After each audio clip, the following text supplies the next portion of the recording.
ఇటీవల కోదాడలో బయటపడినటువంటి 9 రాగి రేకుల గుర్తులలో తొలినాళ్ళ కాకతీయ రాజులలో మూలపురుషుల వంటి కాకతీయ గుండన గురించి విశేషంగా తెలుస్తున్నది. ఈ 9 శాసనాల్లో కూడా తాను ప్రస్తావించబడ్డాడు. ఈ కాకతీయ వంశ చరిత్రను తిరిగి మళ్ళీ రాయవలసి వస్తుందేమో. ఒక అత్యద్భుతమైన చారిత్రక సందర్భం ఇప్పుడు ఈ శాసనాల్లో తెలుస్తున్నది. ఇది కొత్త చరిత్ర. 9వ తామ్ర శాసనాల గుత్తిలో ఉన్నటువంటి శాసన లిపి ఏమో తెలుగు 10వ శతాబ్దానికి సంబంధించింది, భాష ఏమో సంస్కృతం. తామ్ర శాసనం మీద సీల్ ముద్ర, వరాహ ముద్ర ఉంది. శ్రీ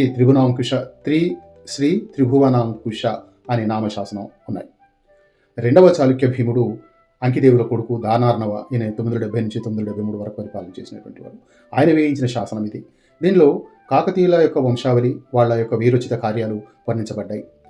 అంతేగాక ఈ వేంగి చాళుక్యుల వంశావళి కుబ్జ విష్ణువర్ధన నుంచి దానార్ణుని వరకు వివరించబడ్డది.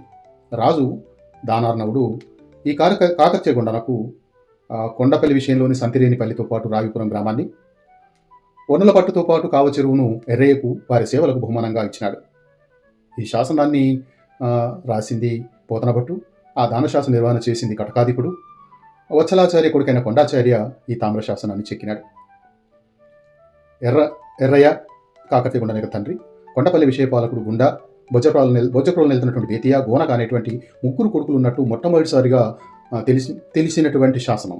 ఈ శాసనం వల్ల ఆ ఎర్రయ్యకు 3 కొడుకులు ఉన్నారు, కాకతీయ గుండనే కాక మరిద్దరు ఉన్నారని చెప్పి తెలుస్తున్నది. వీరు ఏ శాసనాల్లో కూడా పేర్కొనబడలేదు. బేతి ఒకే ఒకసారి పేర్కొనబడ్డాడు, కానీ మళ్ళీ మనకు కాకతీయ వంశావళిలో అతని పేరు ఉండదు.